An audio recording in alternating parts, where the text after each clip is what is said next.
నమస్కారం, welcome to women special.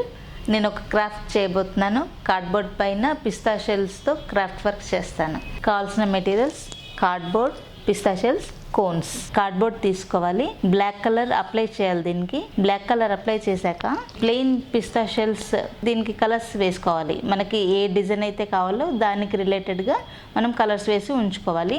ఇలా నేను అనుకున్న డిజైన్కి ఇలా అంటించి ఉంచాను. ఇప్పుడు దీనిపైన వర్క్ స్టార్ట్ చేసి చూపిస్తాను మీకు కోన్తో.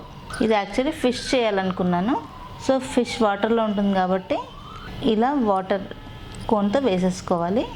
ఇలా వేసుకున్నాక నెక్స్ట్ ఫిష్ మనకి ఏ కలర్ అయితే ఉంటుందో ఆ కలర్లో కోన్తో ఫిష్ టెయిల్ ఇలా వేసేసుకోవాలి. తర్వాత వీటికి ఫిన్స్ ఉంటాయి కదా, సో ఫిన్స్ కూడా ఇలా వేసేసుకోవాలి. దీనిపైన ఇలా కన్ను పెట్టేయాలి.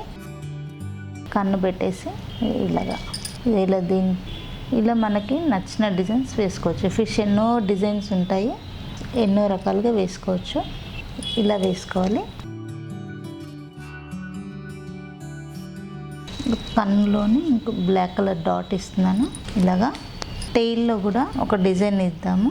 ఈ లైన్స్ ఇద్దాము.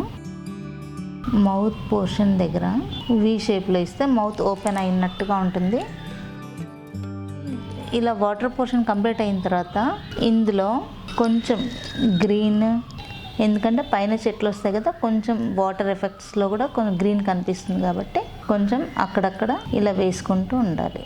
ఇలా గ్రాస్ లాగా కూడా వేసుకొని దీనిపైన ఇలా ఫ్లవర్స్ వేసుకోవాలి. దీనికి కాడలు ఇలా అంటించేసుకోవాలి.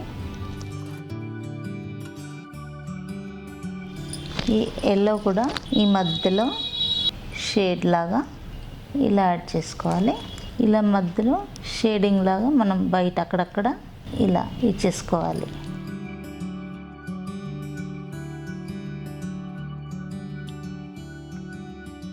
సన్ వేద్దాము. సన్ బాగుంటుంది మూన్ కంటే కూడా.